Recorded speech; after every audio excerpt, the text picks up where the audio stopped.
இப்போ நம்ம பார்க்க போகிறது உலக அரசியல். பல பேர் யோசிப்பீங்க, நம்ம வந்தது மூட்டு வலிக்கு, சுகருக்கு, நமக்கெல்லாம் அரசியல் தேவையா? கண்டிப்பாக தேவை. உலகத்தில் உள்ள எல்லா நோய்க்கும் உலக அரசியலுக்கும் சம்பந்தம் இருக்கு. உலகத்தில் உள்ள எல்லா நாட்டு சண்டைக்கும் உலக அரசியலுக்கும் சம்பந்தம் இருக்கு. உலகத்தில் உள்ள எல்லா மத சண்டைக்கும் உலக அரசியலுக்கு சம்பந்தம் இருக்கு. இந்த உலகத்தில் நடக்கிற ஒவ்வொரு விஷயத்துக்கும் இப்போ நான் பேசுகிற உலக அரசியலுக்கும் சம்பந்தம் இருக்கு.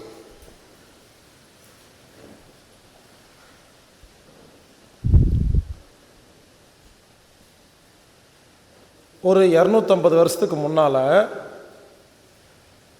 உலகத்தில் ஒரு குறிப்பிட்ட நாடுகளில் ஒரு 13 பேர் ஒன்று சேர்ந்து ஒரு பிளான் பண்ணாங்க. அந்த 13 பேர்த்துக்கு பேர் இலுமினாட்டிகள். இந்த 13 பேர் ஒன்று சேர்ந்து என்ன பண்ணாங்கன்னா, இனிமேல் இந்த மொத்த உலகத்தை நம்ம வாரிசுகள் தான் ஆட்சி பண்ணணும் அப்படின்னு முடிவு பண்ணாங்க. முடிவு பண்ணி ஒரு பிளான் பண்ணாங்க. அந்த பிளானுக்கு பேர் த வேர்ல்ட் நியூ ஆர்டர். இவங்களுக்கு இன்னும் நிறைய பேர் இருக்கு. The secret society, Royal family, இப்படி நிறைய பேர் இருக்கு. இவங்க என்ன பண்ணாங்கன்னா, மொத்த உலகத்தையும் ரகசியமாக இவங்க பேர் வெளியே தெரியாமல் எல்லா நாட்டுக்குள்ளேயும் பூந்து அரசியல், வியாபாரம், ஃபினான்ஸ், பேங்க் எல்லாத்தையும் தன்னுடைய கண்ட்ரோலில் கொண்டு வந்து வச்சுருக்காங்க. இப்போது நீங்கள் நினைக்கிற மாதிரி இந்தியாவுக்கு சுதந்திரமெல்லாம் இன்னும் கிடைக்கவே இல்லை. நாம் கொண்டாடுறோம் இல்லையா இந்திய சுதந்திர தினம். யாராவது இந்திய சுதந்திர தினம் கொண்டாடினீங்கன்னா எனக்கு சிரிப்பாக வரும். ஏன்னா இந்தியாவுக்கு இன்னும் சுதந்திரமே கிடைக்கல. புரிஞ்சுக்குங்க, ஏற்கனவே இந்தியாவில் நிறையா ராஜாக்கள் ஆழ்ந்து வந்தாங்களா? அந்த ராஜாக்களை எல்லாம் வியாபாரம் அப்படிங்கிற பேரில் உள்ளே வந்து ஒவ்வொரு ராஜாவுடைய வீக்னஸ் பாயிண்ட் எல்லாம் கண்டுபிடிச்சி உள்நாட்டு கலவரத்தை ஏற்படுத்தி எல்லா ராஜாக்களையும் முடிச்சுட்டு மொத்த இந்தியாவையும் இந்த இலுமினாட்டிகள்னு சொல்கிறோம் பார்த்தீங்களா, அவங்க பிடிச்சி இனிமேல் இந்தியா அவங்க கண்ட்ரோலில் இருக்குது அப்படின்னு ஒரு நாள் சொன்னாங்க இல்லைங்களா? அந்த நாளுக்கு பேர் தான் இந்திய சுதந்திர தினம். அன்னையிலிருந்து இன்னைக்கு வரைக்கும் இந்தியா என்னை பொறுத்த வரைக்கும் சுதந்திர நாடு கிடையாது, இலுமினாட்டிகளுடைய கண்ட்ரோல் இருக்கிற ஒரு நாடு.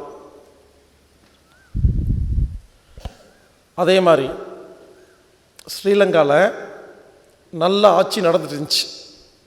பிரேமதாசா போன்ற நல்ல தலைவர்கள் ஆட்சி பண்ணிட்டு இருந்தாங்க. இவங்க என்ன பண்ணுவாங்க, ஒரு நாட்டுக்குள்ளே போய் எல்லா பிஸ்னஸும் அவங்க பேர் கேட்பாங்க. சரிங்களா? கொடுத்துக்கிட்டே இருக்கணும், கையெழுத்து போட்டு அக்ரிமெண்ட் போட்டே இருக்கணும். எப்போ ஒரு நாட்டுடைய தலைவர், அதிபர், ராஜா இவங்களை உள்ளே வர மாட்டேன், உள்ளே விட மாட்டேன், நீங்கள் வராதிங்க போன்னு துரத்தி விட்றாங்களோ அப்போது என்ன பண்ணுவாங்கன்னா அந்த நாட்டுக்குள்ளே கலவரத்தை ஏற்படுத்துவாங்க. அந்த மாதிரி தான் சிங்களர்கள், தமிழர்கள் 2 பேர்த்துக்கு சண்டை மூட்டி விட்டது. நீங்கள் நினைக்கிற மாதிரி உண்மையாக சண்டையே இல்லைங்க.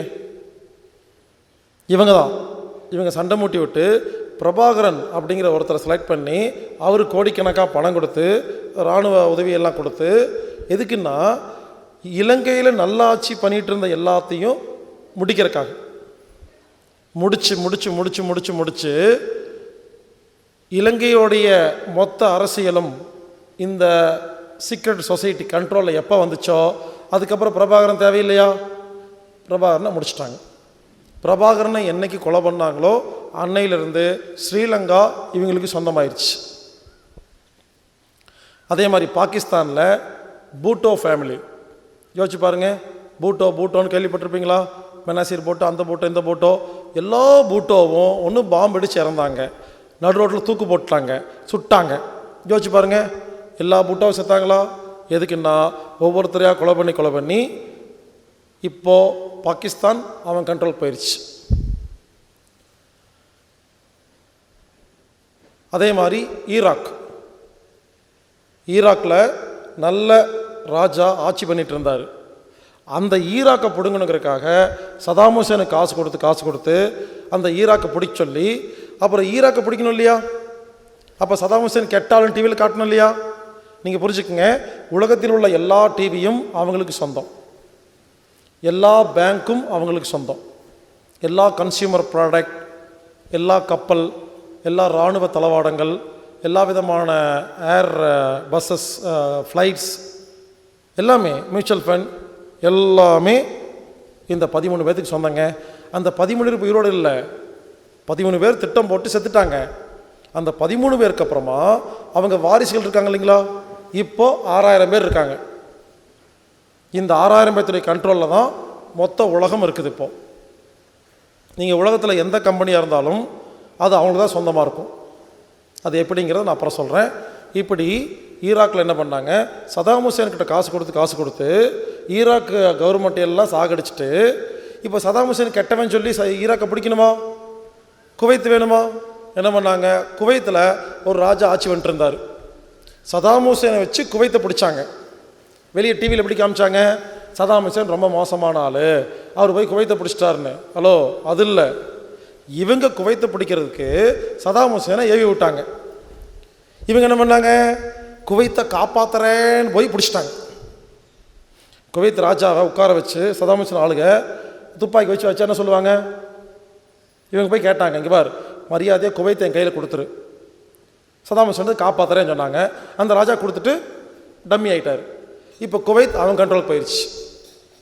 அப்புறம் சதாம் ஹுசேனையும் முடிச்சிட்டாங்க, ஈராக்கை பிடிச்சிட்டாங்க. இப்போ ஈரானில் பாருங்கள் என்ன நடக்குது. நீங்கள் நினைக்கிற மாதிரி ஈரானுக்குள்ள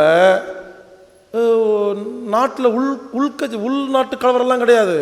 இந்த 6000 பேர் சேர்ந்து காசு கொடுத்து அந்த ஈராக்கில் கிளைச்சாலட்ட சண்டை போட சொல்லியிருக்கிறாங்க. ஈரானை பிடிக்கிறக்காக. இப்படி உலகத்தில் உள்ள எல்லா நாட்டுக்குள்ளேயும் ஜாதி சண்டை, மதச்சண்டை, இனச்சண்டை இப்படி உண்டு பண்ணுறது உண்மையிலேயே அப்படி சண்டையே கிடையாதுங்க.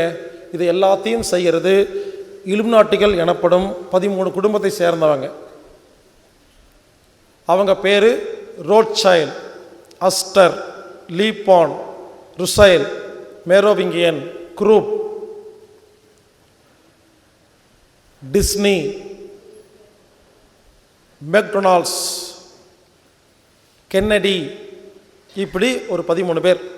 இந்த 13 டோட்டல் கண்ட்ரோலில் தான் இப்போ வேர்ல்டு இருக்குது. இவங்க என்ன பண்ணுறாங்க, டிஸ்னி இருக்கு இல்லையா, அவன் என்ன பண்ணுறான், உலகத்தில் உள்ள எல்லா கார்ட்டூன் சேனல், கேளிக்கை எல்லாமே அவன் கண்ட்ரோலில். என்ன பண்ணுறாங்கன்னா, அமெரிக்காவில் டிஸ்னி வேர்ல்டில் பெரிய பெரிய மனோ தத்துவ நிபுணர்கள்லாம் உட்காந்து எந்த மாதிரி ஒரு கார்ட்டூன் எடுத்தால் உலகத்தில் உள்ள குழந்தையெல்லாம் முட்டாளாக போவாங்கன்னு ரிசர்ச் பண்ணி காமிச்சிட்டு இருக்காங்க.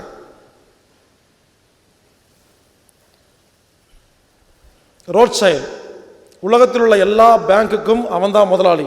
இது வரைக்கும் யாருக்குமே தெரியாது. நாம் நினச்சிட்டு இருக்கிறோம் ஸ்டேட் பேங்க் ஆஃப் இந்தியாவோடதுன்னு. கிடையவே கிடையாது. ரிசர்வ் பேங்க் ஆஃப் இந்தியாவே இந்தியாவோட கண்ட்ரோலில் இல்லை. யாருக்கா தெரியுங்களா? கிடையாது. எங்கள் பெரிய பெரிய பேங்க்கில் மேனேஜராக வேலை செய்கிறீங்களே, உங்கள் பேங்க்குடைய ப்ராஃபிட் எங்கே போகுதுன்னு எனக்காவது யாருக்கா தெரியுமா? யாருக்கும் தெரியாது. புரியல. இந்தியாவில் சிஎம் பிஎம் நினச்சா இராணுவத்தை ஒன்றுமே பண்ண முடியாது. இராணுவம் ஏதாவது நினச்சதுன்னா சிஎம் பிஎம் ஒன்றும் பண்ண முடியாது. புரிஞ்சுங்களா? இப்போ இந்தியான்னா அதை 13 பிரான்ச்சாக பிரித்து வச்சுருக்காங்க. ஃபினான்ஸ் எல்லாம் தனி கண்ட்ரோல், அட்மினிஸ்ட்ரேஷன் தனி கண்ட்ரோல், அரசியல் தனி கண்ட்ரோல், மீடியா தனி கண்ட்ரோல். இப்படி 13 பிரான்ச் இருக்கும். 13 பிரான்ச்சும் ஒருத்தர் கேட்டுக்க மாட்டானுங்க. நம்மளையெல்லாம் பிரித்து ஆள்தல், நமக்குள்ளேயே சண்டை மூட்டி விட்டு நமக்குள்ளேயே கண்ட்ரோல் இல்லாமல் எவனோ ஒருத்தர் கண்ட்ரோல் பண்ணிகிட்டு இருக்கான். காந்தியை கொலை செஞ்சது அவன்தான், இந்திரா காந்தி சுட்டது அவன்தான், ராஜீவ்காந்தி சுட்டது அவன்தான், சஞ்சய் காந்தி ஹெலிகாப்டரை வெடி செத்தார் அவன்தான். நான் கேட்குறேன், எல்லா காந்தியும் செத்தாங்களே, எல்லாத்தையும் சுட்டாங்களே, சோனியா காந்தி செத்தாளா? புரியல. இந்த 6000 பேர்த்தில் ஒருத்தி சோனியா காந்தி. இந்த சோனியா காந்தியை இந்த இடத்துல வந்து உட்கார வைக்கிறதுக்காக எவ்வளோ பெரிய பிளான் பண்ணியிருக்காங்க. ராஜீவ்காந்தி கல்யாணம் பண்ணி கொடுத்து இருக்கிற எல்லா ஃபேமிலி எல்லாத்தையும் கொலை பண்ணி இந்த ஒரே ஒரு பொம்பளை வரக்காக எவ்வளோ பெரிய ஆர்ப்பாட்டம் புரியலை யாருக்குமே. இந்த மாதிரி எல்லா நாட்டிலையும் அங்கே இருக்கிற விஐபி இருப்பாங்க இல்லையா, பெரிய பெரிய ராஜா குடும்பம், அந்த குடும்பத்துக்குள்ளே யாரோ ஒருத்தர் கல்யாணம் பண்ணி உள்ளே விட்டுட்டு மற்றவங்க எல்லாத்தையும் க்ளோஸ் பண்ணி இவங்களை வச்சுக்குவாங்க. எவ்வளோ பெரிய பிளான். அதை விடுங்க, ஆப்கானிஸ்தான் அங்கே என்ன பண்ணாங்க, ஆப்கானிஸ்தானில் ஒழுங்காக ராஜா இருந்தார், அவரை முடிக்கிறதுக்காக இந்த பின் லேடன் ஒருத்தன், உண்மையிலேங்க பில் லேடனுங்கிறவன் ஒரு தீவிரவாதியே இல்லைங்க, ஒரு கிழட்டு பையங்க, நானே அடிச்சிருவேங்க ரப்புன்னு. அந்த பின் லேடனுங்கிறது பெரிய தீவிரவாதின்னு டிவியில் காமிச்சாங்க இல்லையா, காமிக்கிறதே இவனுக்கு தான் வேணுமுன்னே காமிப்பாங்க. எது தெரியுமா, பின் லேடன் பெரிய தீவிரவாதின்னு காமிச்சிட்டு அவனை உள்ளே விட்டு நாட்டை பிடுங்கிறது. உலகத்தில் உள்ள எல்லா தீவிரவாத அமைப்புக்கும் காசு கொடுக்கறது யார் தெரியுங்களா, லீ. இந்த 13 பேர்த்தில் லீன்னு ஒருத்தர் இருக்கிறான், அவன் தான் சைனீஸ், மற்றவங்கெல்லாம் வேறு நாடு, அவன் தான் ஹாங்காங்கின் முதலாளி. உலகத்தில் உள்ள இந்த தாவூத் இப்ராஹிம் சொல்கிறாங்க இல்லையா, பெரிய பெரிய தாதாக்கள், உலகத்தில் உள்ள எல்லா தாதாக்களும் எல்லா மாஃபியா கேங்க்கும் ஒரே தலைவன் த லீ, ஹாங்காங் முதலாளி. உலகத்தில் உள்ள எல்லா பேங்க்குக்கு முதலாளி ரோட்ஷைல்ட், உலகத்தில் உள்ள எல்லா சாராய கம்பெனிக்கு முதலாளி ருசைல். இப்படி இருக்கிறது 13 ஃபீல்டுங்க. ஃபினான்ஸு, அரசியல், இன்ஃப்ராஸ்ட்ரக்சர், மெடிசன், இருக்கிறது 13 ஃபீல்டு இருக்கா, 13 ஃபீல்டு 13 குடும்பம், இதுதான் உலகம். அடிக்கடி சொல்லுவேன் இல்லையா, உலகத்தில் உள்ள எல்லா மருந்து மாத்திரை கம்பெனிக்கு ஒருத்தன் தான் சொந்தன்னு, இவன் தான். நீங்கள் கடையில் போய் சோப்பு சீப்பு கண்ணாடியெல்லாம் வாங்குறீங்கல்ல, Domex, Lux, Lifebuoy, Pears, Dove, Rin, Surf Excel, Comfort, Magnum ice cream, Kwality Walls, டிவியில் பார்க்குறீங்கல்ல, பான்ஸ், எல்லாமே ஒரே கம்பெனிக்கு சொந்தங்க. அந்த கம்பெனிக்கு பேர் என்ன தெரியுமா, இந்துஸ்தான் யூனிலிவர் லிமிடெட். இங்கே பாருங்க, ஒரு விளம்பரம் வரும்பொழுது சைடில் யூன்னு ஒரு சின்னதாக கட்ட மாட்டி இறங்கும், அது அவனுக்கு சொந்தம். இப்படி உலகத்தில் உள்ள எல்லா கம்பெனியும் வாங்கிட்டாங்க. இப்போ எந்த கம்பெனியும் எந்த நாட்டுக்கு சொந்தம் கிடையாது, எல்லாமே அவங்களுக்கு சொந்தமாயிருச்சு.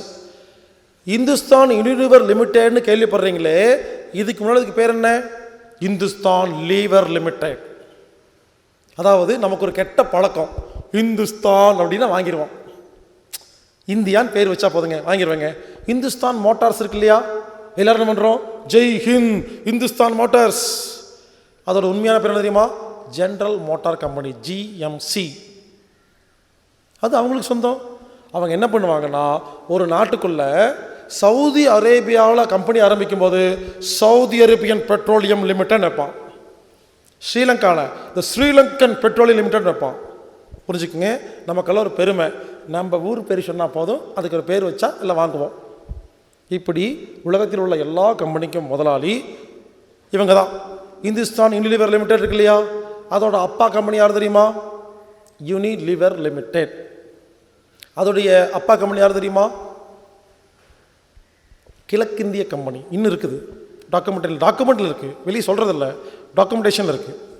கிழக்கிந்திய கம்பெனியின் முதலாளி யார் தெரியுமா, த கிரவுன் கார்பரேஷன். உலகத்தில் உள்ள எல்லா கம்பெனியும் நீங்கள் அப்படின்னு போனீங்கன்னா டாக்குமெண்டேஷன் பிரகாரம் கிரவுன் கார்பரேஷனுக்கு தான் சொந்தம். உலகத்தில் ஒரே கம்பெனி தான் இருக்குது, அதுக்கு பேர் கிரவுன் கார்பரேஷன். அந்த கிரவுன் கார்பரேஷனுடைய முதலாளி 13 பேர். முடிஞ்சு போச்சு.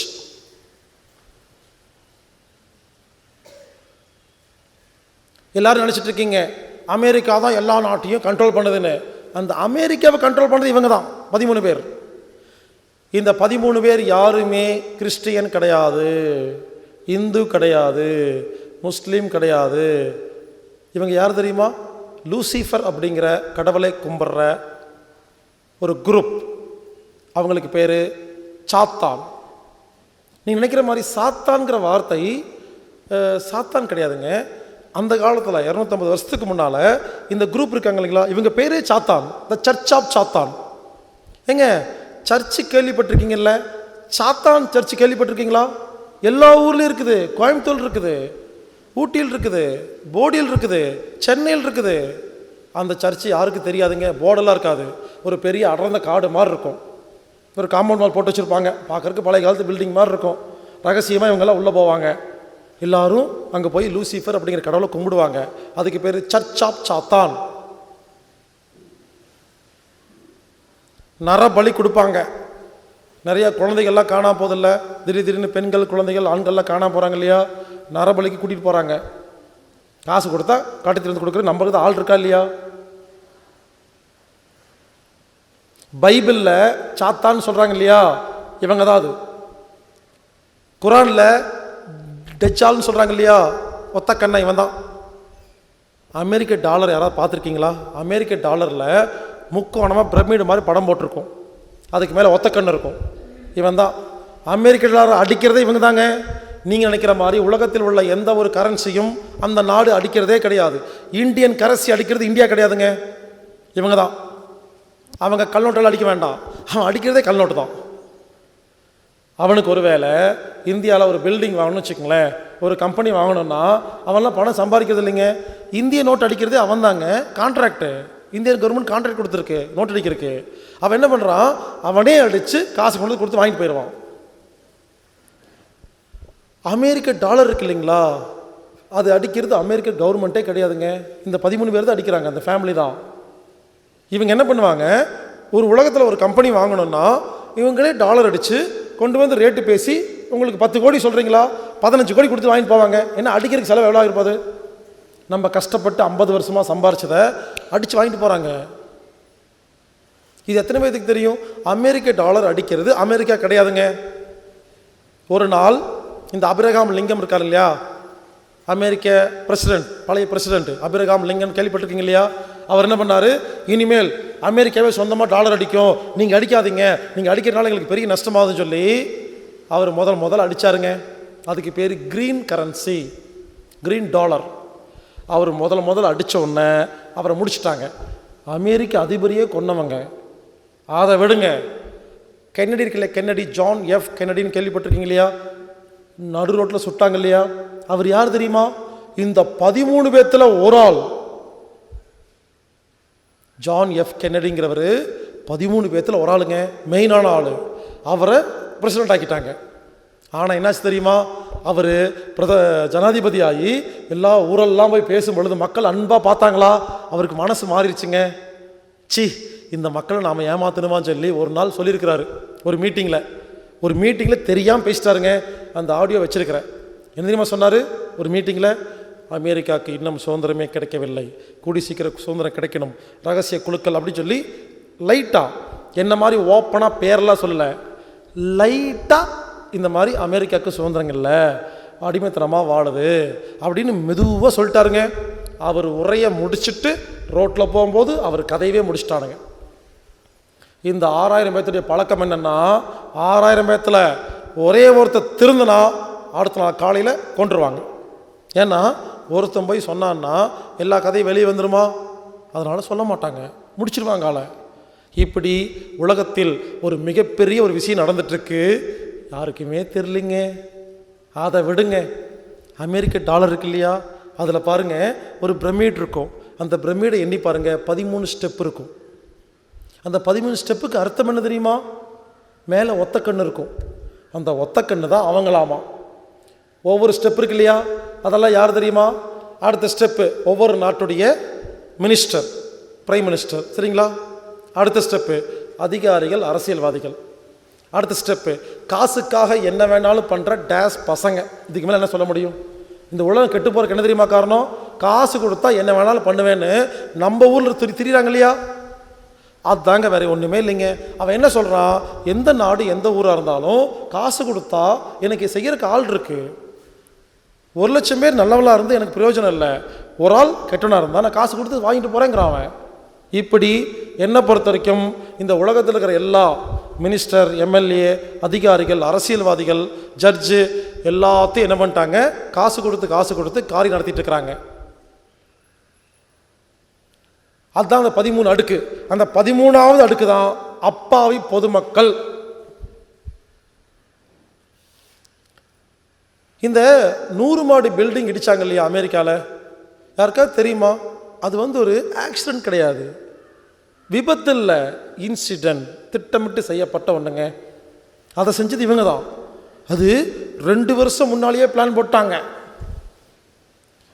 அமெரிக்காவில் 100 மாடி பில்டிங் இடிக்கிறதுக்கு 2 வருஷத்துக்கு முன்னால் $20 இருக்கு இல்லையா, $20, அதில் அந்த டாலரை மடக்கி பாருங்க. அது எப்பவுமே ரகசியமாக வச்சுருப்பாங்க. டாலர் நோட்டு, இந்த இந்திய நோட்டில் இருக்கு இல்லையா, அதெல்லாம் பார்த்தா தெரியும் அடுத்த வருஷம் நடக்க போகுதுன்னு. இவனுக்கு முதல்லையே பிரிண்ட் அடிச்சுட்டு நடத்துவானுங்க. 100 மாடி பில்டிங்கை இடிக்கிற 2 ஃப்ளைட் இடிக்கிற மாதிரி 2 வருஷம் முன்னாலேயே எல்லா கார்ட்டூன் சேனல்லையும் காட்டினாங்க, எல்லா டாலர்லையும் போட்டு காமிச்சாங்க. யாருக்கும் தெரியாது. ஒரு நாள் இடித்தாங்க. அது கீழே எல்லாம் பாம்பு வச்சு செட் பண்ணி இடித்து உழுக வச்சுதுங்க. எதுக்குன்னா அந்த பின்லேடனை பிடிக்கிறக்காக. பின்லேடன் இவங்க ஆள் தான். பின்லேடன் இடிச்சிட்டான் அப்படின்னு சொல்லி ஆப்கானிஸ்தானை பிடிக்கணுமா? அதை விடுங்க, அது ஆப்கானிஸ்தானை பிடிக்கிறதுக்காக மட்டும் இல்லைங்க, உலகத்தில் ஷேர் மார்க்கெட்டு மேல் இருக்குமா? புரிஞ்சுக்குங்க. 100 மாடி பில்டிங்கு அடுத்த மாதம் 1ஆம் தேதி இடிக்கும்னு எனக்கு முதல்ல தெரிஞ்சிருச்சுன்னா நான் தாங்க ஷேர் மார்க்கெட்டில் கிங்கு. ஏன்னா ஷேர் மார்க்கெட் எப்போ கீழே வரும் எப்போ மேலே வரும் தெரிஞ்சால் நம்ம பணம் சம்பாதிக்கலாமா? அப்போ இவங்க என்ன பண்ணுறாங்கன்னா உலகத்தில் உள்ள எல்லா ஷேர் மார்க்கெட்டையும் நல்லா ஏற்றி விட்டு, இவங்களே ஏற்றி விட்டுட்டு ஒரு நாள் அந்த ஏரோப்ளைனை கொண்டு இடித்து ஷேர் மார்க்கெட்டை சர்ன்னு கீழே இறக்கி உலகத்தில் உள்ள எல்லா கம்பெனியும் பிடுங்கிட்டாங்க.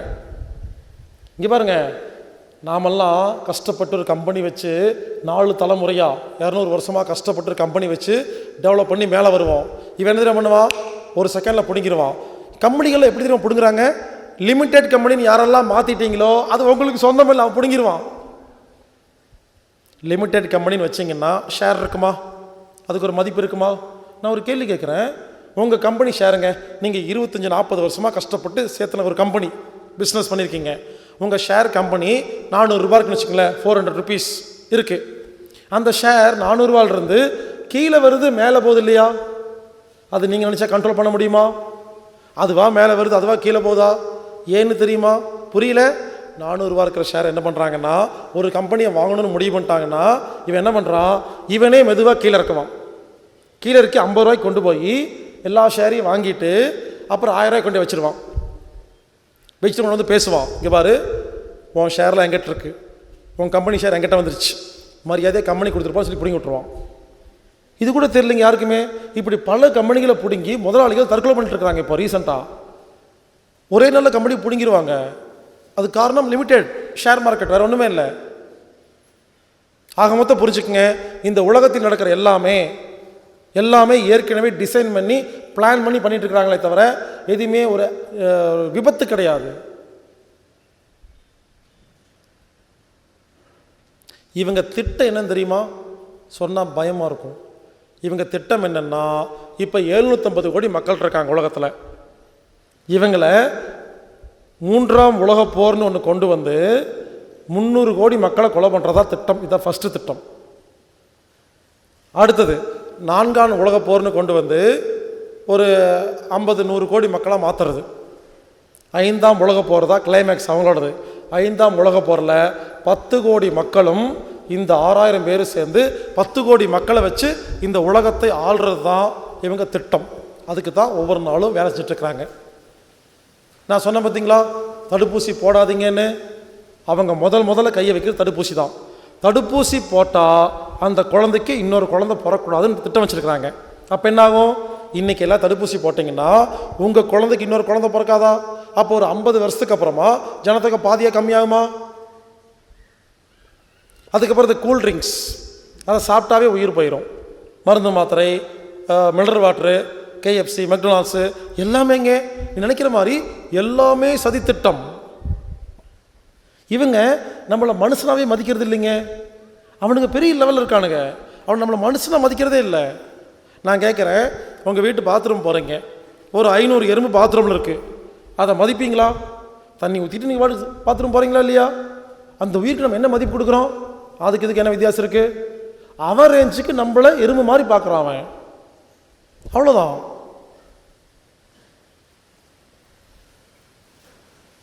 ஸோ இந்த 3ஆம் உலகப் போர் இருக்கு இல்லைங்களா, இப்போது எல்லா நாடுகளும் அணு ஆயுதம் தயாரிக்குது இல்லையா, அணு ஆயுதம் ராணுவம் வாங்குது இல்லையா, இது எதுக்குன்னு யாருக்கா தெரியுமா? எதுக்குன்னா 3ஆம் உலகப் போர்னு இவனே கொண்டு வந்து இந்திய பாமெல்லாம் பாகிஸ்தான் மேலேயும் சைனா மேலே விழுகும், சைனா பாமெல்லாம் இந்தியா மேலே விழுகும். அதாவது நாம் தயாரிக்கிற அணுகுண்டெல்லாம் இன்னொரு நாட்டு மக்களை உயிரை போக வைக்கிறதுக்காக நாமளே ரெடி பண்ணிட்டுருக்குறோம். அதே மாதிரி அந்த நாட்டு பாம் இங்கே விழுகும். புரிஞ்சுக்குங்க, ஊருக்குள்ளே சண்டை போட்டுக்கிட்டே இருக்கணும், எவனுமே நிம்மதியாக இருக்கக்கூடாது.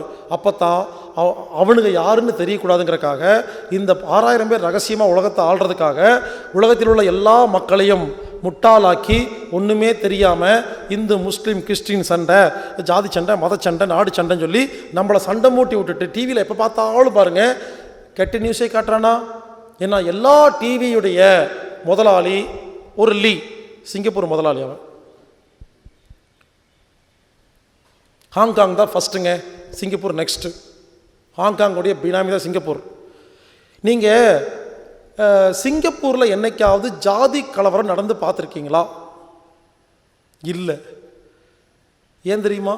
சிங்கப்பூர் என்பது 100% அவங்க உருவாக்கின நாடு. அப்போ அந்த நாட்டுக்குள்ளே ஜாதி விட மாட்டாங்க. சிங்கப்பூரில் யாருமே திருட முடியாதுங்க, சிங்கப்பூர் கவர்மெண்ட் மட்டும்தான் திருடும். ஸோ புரியலையா என்ன நடக்குதுன்னு கேட்டிங்கன்னா, டோட்டல் நெட்வொர்க் இருக்குங்களா இவங்க பிடிச்சி வச்சுருக்காங்க, நமக்கே தெரியல. இப்போது மதத்தை பற்றி பேசுகிறேன். நான் கேட்குறேன், இந்துக்களுக்குன்னு உலகத்தில் யாராவது பெரிய ஒரு ஆள் இருக்காங்களா? இந்துக்களின் தலைவர், அகில உலக இந்துக்களின் சங்கம் இருக்கா? இல்லை. புரியல. இந்துக்களை மொத்தமாக உடச்சி ஒன்றுமில்லாம் பண்ணிட்டாங்க. அடுத்து இன்னொன்று கேட்குறேன், கிறிஸ்டியன் சொல்கிறீங்க இல்லையா நிறைய பேர், கிறிஸ்துவ மதம் இப்போ எந்த கண்டிஷன் இருக்குன்னு யாருக்கா தெரியுமா? கிறிஸ்துவ மதம் கிறிஸ்டியன் கண்ட்ரோல்லையே இல்லை, இவங்க பிடிச்சிட்டாங்க. 1890 வாட்டிகனில், ரோமில், இத்தாலியில் 6ஆம் பயசுன்னு ஒருத்தர் போப்பா இருந்தார். அப்போ தான் இவங்க என்ன பண்ணாங்க, இராணுவத்தை கொண்டு போய் அவரை துரத்தி விட்டுட்டு 1890 இன்னைக்கு வரைக்கும் இந்த இலுமினாட்டிகள் வச்ச வேலைக்கார ஆள் தான் போப். ஒன்றும் இல்லைங்க, போப்பை யாராவது போய் பார்க்கணுன்னா அவர் காலில் முத்தம் கொடுத்தா மட்டும்தான் பார்க்க முடியும். இதுதான் ரூல்ஸ். இந்த 6000 பேர்த்தை சேர்ந்தவங்க போனாங்கன்னா போப்பு அவர் காலில் முத்தம் கொடுப்பாரு.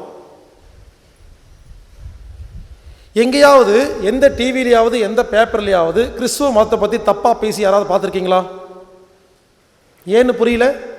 ஏன்னா மொத்த மதத்தை அங்கே பிடிச்சிட்டாங்க.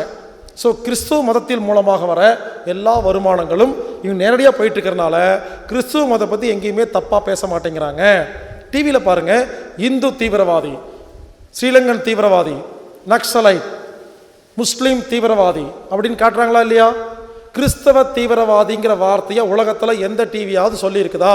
நான் கேட்குற கேள்வி, கிறிஸ்தவ மதத்தில் தீவிரவாதமே கிடையாதா? ஒரு ஆள் தீவிரவாதி கிடையாது. புரியல. ஏன்னா டோட்டல் கிறிஸ்துவ மதம் அவன் கண்ட்ரோல் இருக்கு. அவங்க பிடிக்கிற வரைக்கும் இங்கே பாருங்க, எந்த நாடெல்லாம் அவன் கண்ட்ரோல் இல்லையோ அந்த நாடு சண்டை காட்டுவான். எந்த நாடு கண்ட்ரோல் போயிருச்சோ அங்கே அமைதியாக இருக்கிற மாதிரி காட்டுவான். அந்த நாடு சண்டையில் காட்டவே மாட்டான். அடுத்தது சவுதி அரேபியா. எல்லாரும் சொல்கிறாங்க முஸ்லீம்களின் மெயினான முக்கியமான நாடு சவுதி அரேபியா. சவுதி அரேபியாவே முஸ்லீம் கண்ட்ரோலில் கிடையாது. அதுக்கு ஒரு உதாரணம் சொல்கிறேன். கொஞ்ச நாளுக்கு முன்னால் இந்த இலுமினாட்டி இருக்காங்களே, இலுமினாட்டி அந்த குடும்பத்தை சேர்ந்த சில லேடிஸ் சவுதி அரேபியா ரோட்டில் நடந்து போயிருக்காங்க. நீங்கள் சவுதி அரேபியா போனீங்கன்னா எந்த லேடிஸும் இந்த மாதிரி பேண்ட்டு ஷர்ட்டு சேரீ எல்லாம் கட்டி ரோட்டில் போக முடியாது. அபயான் இருக்குது, அந்த ஃபுல்லாக உடம்பு மறைக்கிற மாதிரி ஒரு ட்ரெஸ் இருக்குது, அதை போட்டுட்டு தான் சவுதி அரேபியாவில் நீங்கள் நடந்தே போக முடியும். ஆனால் இந்த இலுமினாட்டி குடும்பத்தை சேர்ந்த லேடிஸ் அந்த மாதிரி அபயா போடாமல் நடந்து போனாங்க. கொஞ்ச நாளுக்கு முன்னால் நடந்த இடம் கோபர், தமாமில். அப்போது அங்கே இருக்கிற முஸ்லீம்கள்லாம் ஒன்று சேர்ந்து, இங்கே பார் நீ இந்த மாதிரி போகக்கூடாது, யார் சட்டம் போட்டிருக்காங்க. சண்டை போடும் பொழுது அந்த பொம்பளை என்ன பண்ணியிருக்காங்க, ஒரே ஒரு ஃபோன் பண்ணியிருக்கிறாங்க. அப்போது சவுதி அரேபியா கவர்மெண்ட்டில் இருக்க போலீஸ் ஸ்டேஷன்லேருந்து ஆள் வந்து அந்த பொம்பளையில் கூட்டிகிட்டு போயிட்டாங்க. கூட்டிகிட்டு போயிட்டு வீட்டில் விட்டு போயிட்டாங்க, ரிலீஸ் பண்ணிவிட்டு. இந்த விஷயம் தெரிஞ்ச உடனே சவுதி அரேபியாவில் இருக்கிற இந்த பெரிய பெரிய மசூதியில் இருக்கிற அதில் வந்து முட்டாவாசல்னு சொல்லுவாங்க தலைவர்கள், இவங்கெல்லாம் ஒன்று சேர்ந்து என்ன பண்ணாங்க, ஓகே இதுக்கு ஒரு ஆக்ஷன் எடுப்போம், நம்ம நாட்டுக்குள்ளே இவளுக்கு வாட்டுக்கு நடந்து போகிற ஆளுங்க நம்ம கேட்டால் நமக்கு ஒன்றும் மரியாதை இல்லாமல் கூட்டிகிட்டு போயிட்டாங்க, நாளைக்கு எல்லோரும் ஒன்று சேர்ந்து ஆக்ஷன் எடுப்போம்னு சொல்லி பேசிகிட்டு இருக்க நல்லா கேளுங்க, ரீசன் நடந்தது. போலீஸ் வந்து 250 பேர்த்த வீட்டுக்குள்ளே யாரெல்லாம் திட்டம் போட்டாங்களோ 250 பேர்த்த வீட்டுக்குள்ளே வந்து அரெஸ்ட் பண்ணி கூட்டிகிட்டு போனாங்க. எல்லாத்தையும் ஜெயிலில் வச்சு எரிச்சு கொண்டுட்டாங்க. சவுதி அரேபியாவில் ஒரு முஸ்லீம் 250 முஸ்லீம் தலைவர்களை ஜெயிலில் வச்சு எரிச்சு கொண்டிருக்காங்க இலுமினாட்டிகள். அப்போ எவ்வளவு திமிரு இருக்கு யோசிச்சு பாருங்க. அவங்க நாட்டில் யாருக்குமே சுதந்திரம் இல்லைங்க. நீங்கள் நினைக்கிற மாதிரி எந்த நாடும் யாருக்குமே சொந்தம் இல்லை, அவங்க வச்சதான் சட்டம். ஆனால் ஒரே ஒரு இடத்துக்கு மட்டும் இன்னும் உள்ளே போகலை, மெக்கா மெதினா. அதுக்கு தான் பிளான் பண்ணிட்டு இருக்கிறாங்க. அந்த இடத்துக்கு போகிற அன்னைக்கு தான் விஸ்வரூபம் வெடிக்கும். அந்த இடத்த கைப்பற்றக்கு தான் ட்ரை பண்ணிட்டு இருக்காங்க. அதை மட்டும் பிடிச்சிட்டாங்கன்னா ஏன் தெரியுமா, எல்லா டிவிலையும் முஸ்லீம் தீவிரவாதி காட்டுறாங்க இல்லையா, விஸ்வரூபம் படம் வந்துச்சா இல்லையா, கமலஹாசன் நடித்த படம், அதில் முஸ்லீம்களை தீவிரவாதி மாதிரி காட்டினாங்களா இல்லையா? அப்படின்னு கிடையாதுங்க. என்னை பொறுத்த வரைக்கும் முஸ்லீம் தீவிரவாதிகளே கிடையாதுங்க. ஏன் திரும்ப திரும்ப பேசிட்டு இருக்கிறாங்கன்னா, இந்து மதத்தை ஒன்றுமில்லாம் பண்ணியாச்சு, கிறிஸ்துவ மதத்தை மேலே போய் பிடிச்சாச்சு, இந்த முஸ்லீம் மதம் ஒன்று தான் இன்னும் பிடிக்காமல் இருக்காங்க. அதை பிடிக்கிறதுக்காக தான் எல்லா டிவிலையும் எல்லா பேப்பர்லேயும் முஸ்லீம்களை பற்றி தப்பாக பேசிகிட்டு இருக்கிறாங்க. எப்போ மெக்கா மெதினாவை இந்த இலுமினாட்டிகள் மொத்தமாக கண்ட்ரோல் கொண்டு வராங்களோ அதுக்கப்புறம் எந்த டிவிலையும் முஸ்லீம்களை பற்றி தப்பாக பேச மாட்டாங்க. நான் கடைசியாக என்ன சொல்ல வரேன்னா, நாமெல்லாம் ஓப்பனாக சொல்லப்போனால் நாமெல்லாம் அறிவில்லாமல் ஒவ்வொரு மதமும் மாற்றி சண்டை போடுறோம் இல்லையா, அது தாங்க முட்டாள்தனம். நமக்குள்ளே சண்டை போட்டு எவனோ ஒருத்தன் எல்லாத்தையும் அடிச்சுட்டு போயிட்டுருக்கிறான். தயவுசெய்து புரிஞ்சுக்குங்க. முதல்ல தயவு செய்து எந்த ஒரு மதமும் இன்னொரு மதத்தை பற்றி தப்பாக பேசாதீங்க. உங்கள் மதமே ஒழுங்கா இல்லை, அடுத்த மதத்தை எதுக்கு பேசுகிறீங்க? இந்துக்கள்னு ஒரு இந்துக்கள் அமைப்பே இல்லை உலகத்தில். நீங்கள் மற்ற மதத்தை பற்றி பேச டைம் ஏன் வேஸ்ட் பண்ணுறீங்க? எப்போ பார்த்தாலும் யூடியூப் வெப்சைட்டில் மற்ற மதத்தை பற்றி தப்பாக பேசுகிறதா முழு நேர வேலை. அவங்கவுங்க மதமே இல்லை, அவங்க கண்ட்ரோல்லே இல்லை, நாடு கண்ட்ரோல் இல்லை, பேங்க் இல்லை, ஒரு மனம் எதுவுமே இல்லை. எவனோ ஒருத்தர் அடிச்சுட்டு போகிறான். நம்ம உலகத்தில் உள்ள எல்லா மதத்தின் எல்லா நாட்டின் மொத்த எதிரி இலுமினாட்டி. இங்கே பாருங்க, இது வரைக்கும் இப்போ நான் பேசுகிறேன் பார்த்தியா கொஞ்சம் அரை மணி நேரம், இந்த மாதிரி உலகத்தில் யாருமே பேசினதே இல்லைங்க. இந்த சப்ஜெக்டை நேரடியாக எடுத்து இது வரைக்கும் உலகத்தில் எந்த நாட்டிலையும் எந்த ஒரு ஆளும் இவ்வளவு தெளிவாக பர்ஃபெக்டாக எல்லா விஷயத்தையும் கொடுத்தே கிடையாது. இன்றைக்கி நான் 1 மணி நேரம் தான் பேச போகிறேன், 3/4 மணி இன்னும் 1/4 மணி நேரம் தான் இருக்குது. புரிஞ்சுக்குங்க, நான் 8 மணி நேரம் பேசியிருக்கிறேன். ஒவ்வொருத்தன் பேர் சொல்லி அவன் எங்கே முதல்ல பிறந்தான், பூர்வீகம் என்ன, டேட் ஆஃப் பர்த்தோட சொல்லியிருக்கிறேங்க. இன்றைக்கி நான் 5 நாள் கிளாஸில் 8 மணி நேரம்லாம் பேச முடியாது. அதனால் நான் 8 மணி நேரம் பேசின ஆடியோவை நீங்கள் கேளுங்க. கேட்கும்போது புரியும். ஆரம்பத்தில் அப்படியே பயமாக இருக்கும், குழப்பமாக இருக்கும், அப்புறம் தெளிவாயிருவீங்க. இதில் மட்டும் குழம்பி தெளிஞ்சிட்டிங்கன்னா இனிமேல் உலகத்தில் எந்த விஷயத்தையும் உங்களுக்கு குழப்பமே வராது. நீங்கள் நினைக்கிற மாதிரி அரசியல், அதிகாரம், நாடு இதெல்லாம் சண்டையெல்லாம் கிடையாதுங்க. ஒரே சண்டை. இந்த இலுமினாட்டிகள் தான் நமக்குள்ளே சண்டை மூட்டி விட்டு வேடிக்கை பார்க்குறாங்க. அமைதிப்பட படம் பார்த்தீங்க இல்லையா, அதில் சத்யராஜ் ஒன்று பண்ணுவார் இல்லையா, ஏண்டா நாம தான் ஒன்றுமே பண்ணலையே அப்புறத்துக்கு ஓட்டு போட மாட்டேங்கிறாங்க அப்படின்னு கேட்குற மாதிரி. அதாவது அந்த அண்டர்வேரை துவைக்கும் போது சண்டை வந்துடும் இல்லையா, ஏன்னா என்ன பேசிகிட்டு இருந்தோம் இல்லைங்கண்ணா, இந்த அண்டர்வேர் சண்டை போட்டிருக்கும் போது மறந்து போச்சுங்க. ஓ அப்போ சண்டை போட்டால் மறந்துடுமா அப்படின்னு சண்டை போட்டுடுவான் இல்லையா. 2 பேர்த்த கூப்பிட்டு டீ கடையில் பஞ்சு உட்காந்துட்டு கீழ் ஜாதிக்கார நாயிக அப்படின்னு சொல்லி கொடுப்பானா. அதே தாங்க அரசியல்வாதிகள் லோக்கலில் பண்ணுறாங்க, இவங்க இன்டர்நேஷ்னல் லெவலில் பண்ணுறாங்க. இவங்க என்ன பண்ணுறாங்க, டிவியில் பாகிஸ்தான் தீவிரவாதிகள் 4 பேர் மும்பைக்குள்ளே போய் 4 பேர்த்த கொலை பண்ணாங்க அப்படின்னு சொல்லும் பொழுது இந்தியாவில் இருக்கிற எல்லாத்துக்கும் இன்னும் கோவம் வருதா, ஒரு ரெக்கார்டு கிரியேட் ஆகுதா? அந்த ரெக்கார்டை கிரியேட் பண்ணுறதா அவங்க வேலை. இலங்கை மீனவர்கள் 4 பேர்த்த நம்ம ஆளுக்கு சுற்றுவாங்க, அது அங்கே டிவியில் காட்டுவாங்க. இலங்கை தமிழர்கள் அவங்க கோவப்படும் இலங்கை மேலே. புரிஞ்சுதா? டிவியில் புரிஞ்சுக்குங்க, டிவி எதுக்கு இருக்குன்னா, டிவி நியூஸ் பேப்பர்லாம் கெட்ட விஷயத்தை சொல்கிறதுக்கு மட்டும்தான் இருக்குது. நான் ஒன்று கேட்குறேன், கடந்த 8 வருஷமாக நான் மாங்குன்னு கத்திட்டு இருக்கேனே எல்லா ஊருக்கு நாட்டுக்கு போய் நான் கேட்குறேன், இந்த சன் டிவிக்கு இன்னுமா தெரியல? கேமரா வச்சுட்டு சுற்றுறானுங்களா இல்லையா? எல்லாரும் எல்லா டிவியும் கேமரா வச்சுக்கிட்டு பரபரப்பு நியூஸ்னு கொடுக்குறானுங்களா இல்லையா? இது ஏன் தெரியல? புரியல யாருக்கும். நல்ல விஷயங்களை இவங்க ஃபோக்கஸ் பண்ணவே மாட்டாங்க. ஏன் தெரியுமா? சன் டிவி கலாநிதி மாறன், தயாநிதி மாறனுக்கு சொந்தமே கிடையாது. அவங்கெல்லாம் பினாமி. இலுமினாட்டியில் இருக்காங்க இல்லையா, அவங்களுக்கு பினாமி. நீங்கள் நினைக்கிற மாதிரி எந்த ஒரு பெரிய பெரிய கம்பெனியும் அவங்க சொந்தம் இல்லை. ஊருக்குள்ளே யாரெல்லாம் பெரிய மனுஷன் இருக்காங்களோ அவங்கள கூட்டிகிட்டு போய், இங்கே பார், வெளிநாட்டிலேருந்து வருவாங்க, நான் ஒரு டிவி ஆரம்பிக்கிறேன், உன் பேர் நடக்கும், சரியா, நீ தான் முதலாளி, இருந்துக்கோ, 10% அப்படி கமிஷன் பேசிடுவாங்க. எல்லாம் அவனுங்களே பண்ணிடுவானுங்க. நாம் வெளிநாட்டு டிவின்னு சொன்னால் பார்க்க மாட்டோம் இல்லையா? நம்ம ஊருக்கார போய் வச்சா பார்ப்போம் இல்லையா? இந்த மாதிரி அந்தந்த ஸ்டேட்டுக்கு ஒருத்தர் நினைக்கிற மாதிரி இந்த சிஎம், பிஎம், கருணாநிதி, ஜெயலலிதா இவங்கெல்லாம் எதிரியாக பண்ணிருக்காங்க. இவங்கெல்லாம் ஒன்றும் இல்லைங்க, இந்த இலுமினாட்டிக்கு சலாம் போட்டுட்டு அவங்க சொன்னதெல்லாம் வேலையை கேட்டிருக்கிறனால தான் அவங்கள சிஎம்மாக வச்சுருக்கிறாங்க. இந்த பிளாக் கேட்ஸ் இருக்காங்க இல்லையா, சிஎம் பிஎம்முக்கு, அவங்க உயிரை ஏந்திரியமாக பாதுகாக்கிறாங்க. இவங்களை ஒருவேளை யாராவது கொண்டுட்டா இந்த மாதிரி ஃப்ராடுகள் கிடைக்க மாட்டாங்கன்னு சொல்லி தான் அவங்க பாதுகாத்துட்டு இருக்காங்க இலுமினாட்டிகள். புரிஞ்சுங்களா? காசுக்காக என்ன வேணாலும் செய்கிற ஆட்களை செலக்ட் பண்ணி அவங்கள பாதுகாத்து அவங்களுடைய பேனர் மூலயமா தப்பான காரியங்கள் செய்கிறது தான் இவங்க வேலை. அப்போது இந்த விஐபிகள்லாம் அவங்கள்ட்ட பணத்தை வாங்கிட்டு சொல்ல செஞ்சுட்டே இருப்பாங்க. நீங்கள் பாருங்கள், ஆட்சிகள் மாறினாலும் காட்சிகள் மாறுறது இல்லையா? அப்போ என்ன அர்த்தம்? ஏற்கனவே உலகம் ஒரே மாதிரி தான் போயிட்டுருக்கு, தலைவர்கள் மட்டும்தான் மாறுவாங்க, ஆனால் ஒரே மாதிரி இருக்கா இல்லையா? ஏன்னா இப்படித்தான் வாழணும், இப்படித்தான் போகணும்னு எல்லாமே டிசைட் பண்ணிட்டாங்க. ஒவ்வொரு இன்ச்சு பை இன்ச்சுங்க. இந்த ஹைவேஸ் வரணுமா வேண்டாமாங்கிறது அவன் தான் முடிவு பண்ணுறான். ஒருத்தர் சிக்னல், ஏர்போர்ட், கூடங்குளம் அணுமின் நிலையம், இது எல்லாம் முடிவு பண்ணுறது அவங்க. ஏன்னா அவன் தான் டோட்டல் உலகத்தை ஆழ்ந்துட்டு இருக்கிறான். இப்போ எல்லா ஊர்லேயும் ரோடு போடுறாங்க இல்லையா? எதுக்கு தெரியுமா? நமக்காக போடலிங்க, அவன் உருவாக்க போகிற 10 கோடி மக்களும் 6000 பேர் கண்ட்ரோல் இருக்கு இல்லையா, அந்த மாதிரி ஒரு வாழ்க்கைக்கு எப்படியெல்லாம் ரோடு போட்டுக்கணும் இப்போ டிசைன் பண்ணுறாங்க. இவங்க லட்சியம் என்ன தெரியுமா? உலகம் ஃபுல்லாக ஒரே மொழி, ஒரே நாணயம், ஒரே அரசியல், ஒரே இராணுவம், ஒரே மதம் அப்படின்னு உருவாக்கி ஒரு 10 கோடி மக்களை வச்சுக்கிட்டு இவங்க அடிமைத்தனமாக அவங்கள வச்சு இந்த உலகத்தை மொத்தமாக கண்ட்ரோல் பண்ணுறது தான் அவங்களோட மொத்த திட்டம். ஆனால் அந்த திட்டத்தில் ஒரு விரிசல்.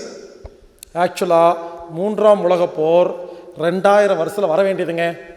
இந்த Y2K ப்ராப்ளம் வந்துச்சு இல்லையா, 2000 வருஷத்தில் Y2K ப்ராப்ளம் சொல்லுவாங்க. ஆக்சுவலாக Y2K ப்ராப்ளத்தின் மூலியமாக உலகத்தில் 300 கோடி மக்களை கொலை பண்ணுறதா பிளான் பண்ணியிருந்தாங்க. எப்படி தெரியுமா? எல்லா ஊர்லேயும் அணுகுண்டு வச்சுருந்தாங்க இல்லைங்களா, ஒவ்வொரு நாட்டிலையும். திடீர்னு இந்த Y2K ப்ராப்ளம் இருக்கு இல்லையா, 2000 வந்தோடனே கம்ப்யூட்டருக்கு புரியாது, தப்பாக நடக்குன்னு அதை பிளான் பண்ணி தப்பாக அணுகுண்டெல்லாம் மாறி மாறி போய் விழுந்து எல்லாரும் சாகிற மாதிரி ரெடி பண்ணி வச்சுருந்தாங்க.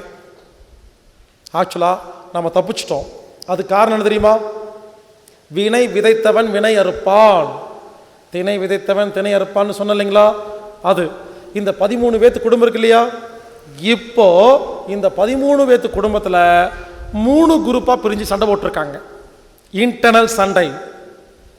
இதுக்கு பஞ்சாயத்து தலைவர் ரோட் சைடு ஒருத்தர் இருப்பான், வீல் சேரில், காலு ஒழுங்காக வேலை செய்யாது, அவன் தான் பஞ்சாயத்து தலைவன்.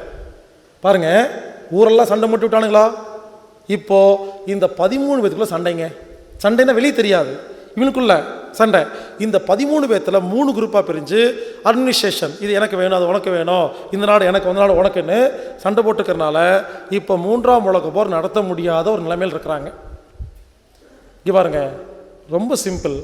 வினை விதைத்தவன் வினை அனுப்பானா? என்னாச்சுன்னா ஊரெல்லாம் சண்டை போட்டு கொடுத்தனால இனிமேல் வேடிக்கை பார்த்துட்டே இருங்க, இந்த 6000 பேர் அடிச்சுக்குவானுங்க மாற்றி மாற்றி, நாமெல்லாம் ஜாலியாக இருக்கலாம். இன்னொரு விஷயம், ஒருவேளை அடிச்சுக்கலாலையும் நாமளாக கற்ப அடிச்சுக்குவானுங்க. புரிஞ்சுங்களா? ரகசியம் சொல்லி கொடுக்குறேன். 6000 பேர் அடிச்சுக்கிட்டு சாகிறாங்க அப்படின்னு நினச்சா போது செத்துருவாங்க. நம்மளாம் இனிமேல் பாருங்கள், இனிமேல் இந்த உலகத்தில் கத்தி துப்பாக்கியெல்லாம் வேண்டாம். எண்ணத்தால் உலகத்தை மாற்றுவோம். நாம் எல்லாரும் ஒன்று சேர்ந்து எது நினைக்கிறோமோ அது நடக்குங்க. நான் ஒவ்வொரு நாளும் 500 பேர் 1000 பேர்த்துக்கு சொல்கிறேன்னா, அப்போது ஒரு 5 வருஷத்தில் எல்லாத்துக்கும் ரீச் பண்ணிட்டோம்னா எல்லோரும் சேர்ந்து இந்த உலகம் எப்படி நடக்கணும்னு நினச்சி பார்த்தா நடக்குமா இல்லையா? நான் அதுக்கு தாங்க வரேன். அதனால் சிங்கப்பூரில் ஒரு ஆப்ஸ் ரெடி பண்ணிட்டுருக்கிறேன். வாட்ஸ்அப் இருக்கு இல்லையா, அதே மாதிரி நான் சொந்தமாக ஒரு அப்ளிகேஷன் ரெடி பண்ணிட்டுருக்கிறேங்க. அந்த அப்ளிகேஷன் வந்தோன்னே சொல்லுவேன், எல்லோரும் செல்ஃபோனில் டவுன்லோட் பண்ணிக்கணும். நான் என்ன பண்ணுவேன், இன்றைக்கி என்ன நினைக்கணுங்கிறத நான் பேசி அடிப்பேன். எல்லாத்து செல்ஃபோன்லேயும் வரும். ஆன் பண்ணிங்கன்னா நான் பேசுவேன் 1 நிமிஷம், டெய்லி 1 நிமிஷம். எல்லோரும் அந்த 1 நிமிஷத்தை அப்படியே திரும்ப சொல்லணும்.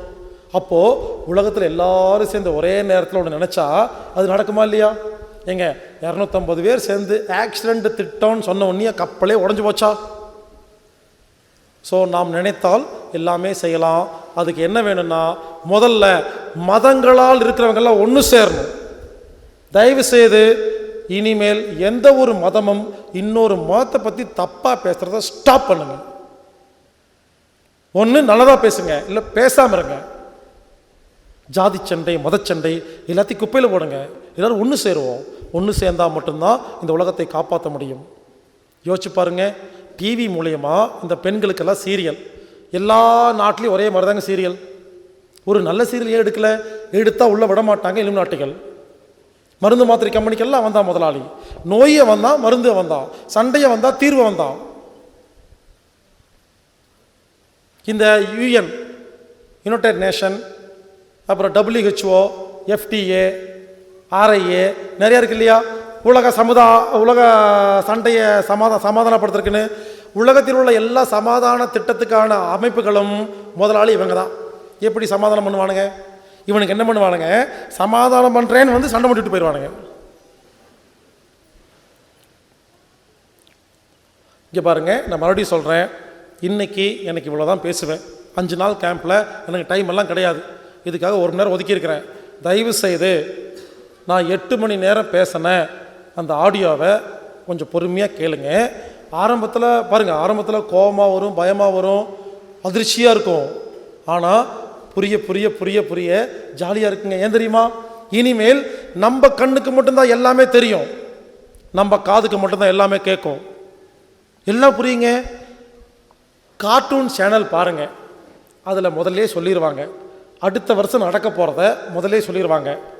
100 மாடி பில்டிங் இடிக்கிறத கார்ட்டூன் சேனலில் 2 வருஷமாக காமிச்சிட்டே இருக்கிறான். யாருக்குமே புரியல.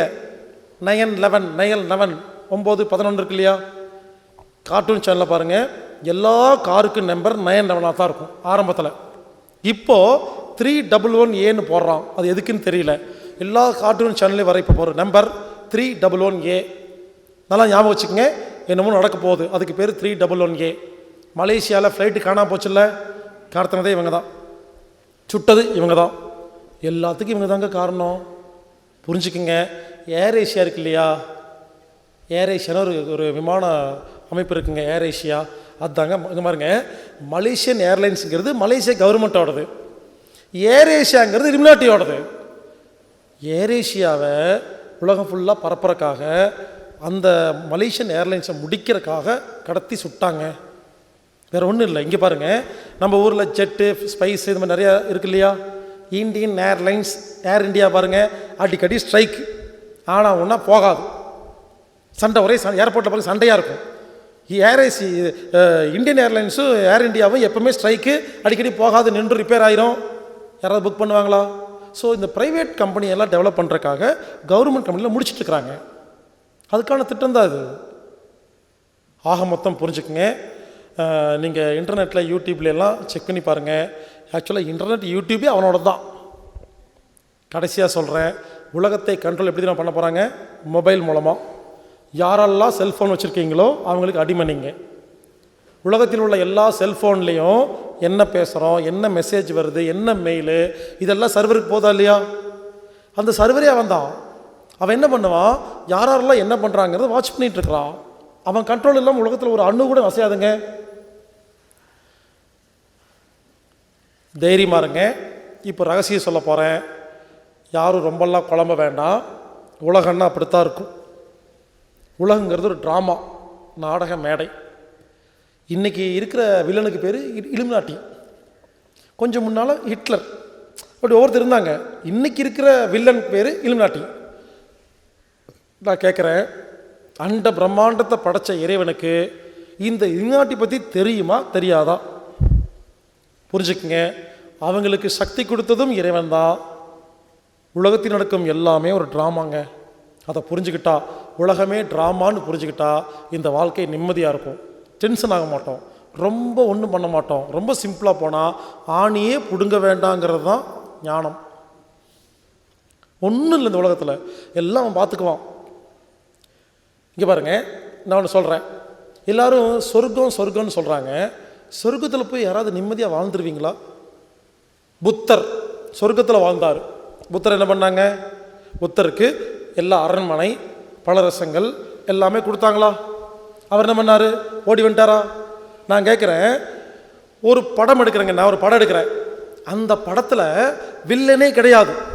கதாநாயக காலையில் 4 மணிக்கு எந்திரிச்சு கையை முதல்ல பார்த்துட்டு சாமி கும்பிட்டு அம்மா காலில் ஆசீர்வாதம் வாங்கிட்டு பட்டையை அடிச்சுட்டு அவன் பாட்டுக்கு கோயிலுக்கு போயிட்டு ஆஃபீஸ்க்கு ஒழுங்காக போயிட்டு எந்த பொம்பளையும் பார்க்காம எந்த வம்பு சும்புக்கும் போகாமல் எதுவுமே பண்ணாமல் அம்மா பார்க்குற பொண்ணை கல்யாணம் பண்ணிவிட்டு சந்தோஷமாக சௌக்கியமாக வாழ்கிறாருன்னு படத்தை முடித்தா யாராவது பார்ப்பீங்களா? என்ன பண்ணுவீங்க? கல் எடுத்து ஸ்கீனை உடைப்பீங்க. ராஸ்கல், என்னடா படம் எடுத்துருக்க நீ ராஸ்கல் அப்படின்னு. ஒரு படம்னா 4 ஃபைட்டு, 2 நல்லது, ஒரு கெட்டது, ஒரு வில்ல. வரணுமா வேண்டாமா? இன்ட்ரெஸ்டாக பார்க்குறமா இல்லையா? ஹலோ, 3 மணி நேரம் படத்துலேயே மசாலா கேட்குதே, உலகத்தில் மசாலா வேண்டாமா? ஸோ உலகத்தில் எப்பொழுதுமே உலகத்தை நீங்கள் நல்லதாக மாற்றவும் முடியாது, கெட்டதாக மாற்றவும் முடியாது. உலகம்னா எப்பவுமே பாதி பாதி இருக்குங்க. எப்பவுமே வில்லன்கள் இருந்துக்கிட்டே இருப்பாங்க, கதாநாயகர்கள் வந்துகிட்டே இருப்பாங்க, எல்லாமே இருக்குங்க. அதனால் புரிஞ்சுக்குங்க, உலகம் என்பது ஒரு ட்ராமா, நாமெல்லாம் நாடக நடிகர்கள்னு புரிஞ்சுட்டு, ஒருவேளை போன பிரிவில் நான் ஒரு இலுமினாட்டி தலைவனாக இருந்திருப்பேன். அதான் இவ்வளோ இன்ஃபர்மேஷன்லாம் கொடுக்குறேன், தெரில. புரிஞ்சுக்குங்க, ஒரு ட்ராமா நடந்துட்டு இருக்குது. நம்ம ஜஸ்ட் அதில் ரோல், நமக்கு என்ன ரோல்? எனக்கு இன்னைக்கு இந்த மேடையில் உட்காந்து பேசணுங்கிறது தான் ரோல். நான் ஏன் தெரியுமா தைரியமாக பேசுகிறேன்? யோசிச்சு பாருங்க, இவ்வளோ விஷயத்தை பேசிட்டு சிங்கப்பூருக்கு போயும் பேசிட்டு தான் வரேன், சவுதி அரேபியாக்குள்ளேயும் போய் பேசிட்டு தான் வரேன். எப்படி முடியுது? யாராவது யோசிச்சு பார்த்தீங்களா? புரிஞ்சுக்குங்க, அவன் எப்படி மைண்டை வச்சு வேர்ல்டவே கண்ட்ரோல் பண்ணுறானோ நம்ம மைண்டை வச்சு வேர்ல்டை கண்ட்ரோல் பண்ண முடியும். எனக்கு நம்பிக்கை இருக்குது, போயிட்டு வரேன். உங்களுக்கு நம்பிக்கை இல்லை, உட்காந்துருக்கீங்க, அவ்வளோதான் வித்தியாசம். புரிஞ்சுக்குங்க, நமது அனுமதி இல்லாமல் ஒன்றுமே நடக்காதுங்க. ஸோ சிம்பிளாக சொல்கிறேன், இனிமேல் நம்ம செய்ய வேண்டியது என்னென்னா எண்ணம் தாங்க. டெய்லி காலையில் 5 நிமிஷம், நைட் 5 நிமிஷம், இவ்வளோதான். நான் உங்களுக்கு கேட்குறதுன்னா, காலையில் எந்திரிச்சோன்னு 5 நிமிஷங்க, நைட் 5 நிமிஷம் ஒன்று பண்ணுங்க. உங்களுக்காகவும் உலகத்துக்காகவும் பிரார்த்தனை பண்ணுங்கள், முடிஞ்சு போச்சு. கனவு காணுங்கள், கற்பனை பண்ணுங்கள். இந்தியா முழுவதும் அமைதியாக இருக்கிறது, உலகம் முழுவதும் நிம்மதியாக வாழ்கிறதுன்னு முதல்ல நீங்கள் நிம்மதியாக வாழ்கிறீங்க, உங்கள் குடும்பம், சமுதாயம், உலகம், முடிஞ்சு போச்சு. இதை தாங்க வாழ்க வையகம்னு சொன்னார் வேதாத்ரி மகரிஷி ஐயா. நான் வாழ்க வையகம் சொல்லும்போது வார்த்தை மட்டும் இல்லைங்க, ஒரு செகண்ட் வாழ்க வையகம் சொல்லும் பொழுது நான் உலகத்தையே நினச்சி வாழ்கிற மாதிரி கற்பனை பண்ணி தான் சொல்லுவேன். அப்படி தான் சொல்லணும். ஸோ புரிஞ்சுக்குங்க, எல்லோரும் சேர்ந்து வாழ்த்துவோம், எல்லோரும் நினைப்போம். ஏங்க 6000 பேர் சேர்ந்து 750 கோடி மக்களை ஆட்டி வைக்கிறாங்களே, நம்ம ஒரு 6000 பேர் சேர மாட்டோம்? நம்ம ஒரு 6000 பேர் ஒன்று சேர்ந்து நினச்சா நடக்குமா நடக்காதா? எவ்வளோ நேரம் ஆயிரும்? அதனால் இனிமேல் எது வேணுமோ நினைப்போம், கூட்டு பிரார்த்தனை பண்ணுவோம், எல்லோரும் ஒன்று சேர்ந்து நினைப்பேங்க. இன்றைக்கி நான் ஒவ்வொரு நாள் சொல்கிறேன்னா இல்லையா, இப்படி நான் ஒவ்வொரு ஊரை சொல்லிட்டு போயிட்டுருக்கேன்னா அப்போ ஒரு நாள் எல்லோரும் சேர்ந்து நினைப்போமா இல்லையா? அதனால் இனிமேல் எது வேணுமோ அதை பற்றி மட்டும் நினைங்க. ஒற்றுமை வேணும், அமைதி வேணும், நிம்மதி வேணும், ஆரோக்கியம் வேணுமோ அதை திரும்ப திரும்ப நினைப்போம். உலக மக்களுக்கு கிடைக்கிறத நினைப்போம், கண்டிப்பாக கிடைக்கும். மறுபடியும் சொல்கிறேன், உலகம் என்பது ஒரு நாடக மேடை, அது அப்படித்தான் இருக்கும். புரிஞ்சுக்கிட்டு இன்றைக்கி நம்ம கொடுத்த ரோல் மட்டும் ஒழுங்காக பண்ணணுங்க. எனக்கு தெரியல பாருங்கள், நான் ஏன் இதெல்லாம் பேசணும்? எனக்கு என்ன வந்துச்சு எனக்கு தெரியல. நான் ஏன் தெரியுமா பேசுகிறேன்? எனக்கு இறங்குச்சு, நான் பேசுகிறேன். நான் கேட்குறேன், எனக்கே இறங்குச்சு, எனக்கு இதெல்லாம் தெரியணும். நான் பேசாமல் போயிட்டுருக்க வேண்டியதானே? இவ்வளோ விஷயங்கள் எனக்கே இறங்கணும். அப்போது இறங்குதுன்னா பேசுன்னு அர்த்தம். நாளைக்கு பேசணும்னு நிறுத்திடுவேன். ஸோ ஒவ்வொரு நாளும் ஒவ்வொருத்தருக்கும் இறைவன் ஒரு ரோல் கொடுப்பாரு, ஒரு கேரக்டர். ஏங்க பாஷா படத்தை முடித்த உடனே ரகுவரனும் ரஜினி வந்து கை கொடுத்துட்டாங்களா? நல்லா வில்லன் நடிச்ச, நீ நல்லா ஹீரோவாக பண்ண சொன்னாங்களா இல்லையா? ஆனால் படத்தில் 7 நிமிஷம் முடிக்கிறேன்னு சொன்னாங்களா இல்லையா? அதே மாதிரி தான் நம்மளாம் ஒரு ட்ராமா நடிச்சிட்ருக்குறோம். கொடுத்த கேரக்டர் ஒழுங்காக பண்ணால் போதும், ரொம்ப ரிஸ்க் எடுக்க வேண்டாம். நைட்டு படுத்து தூங்குங்க. இங்கே பாருங்க, இது எல்லாம் பேசி முடிச்சுட்டு நான் போய் தூங்கிடுவேன். நீங்கள் தூங்காமல் இருந்தால் உங்கள் பிரச்சனை. ஸோ தயவுசெய்து 6 மணி நேரம் 8 மணி நேரம் ஆடியோவை கேளுங்க, அதில் தெளிவாக இருக்குது. இப்போது நான் ஒரு பாட்டு போட போகிறேங்க. இதான் கிளைமேக்ஸ். புதுப்பேட்டை அப்படிங்கிற படத்தில் ஒரு பாட்டு. இந்த பாட்டுக்கும் உலக அரசியலுக்கும் சம்மந்தம் இருக்குது. இந்த பாட்டு இப்போ நான் போட போகிறேன். இது தமிழ் பாட்டு தான். அந்தளவுக்கு யோசித்து ஒருத்தர் எழுதியிருக்கிறாரு. கண்ணை மூடி அந்த பாட்டை கேளுங்க. அந்த பாட்டை கேட்கும்போது எல்லாமே புரியுங்க. அந்த பாட்டை திரும்ப திரும்ப கேளுங்க. இதுதான் உலக அரசியல், உலகத்தினோட முக்கியமான விஷயங்கள்லாம் இந்த பாட்டுக்குள்ளே அடக்கம். சும்மா அந்த பாட்டை மட்டும் ஒரு 5 நிமிஷம் கேட்போம். திரும்ப திரும்ப வீட்டில் போய் கேட்டுக்குங்க. அதில் அர்த்தம் இருக்குது.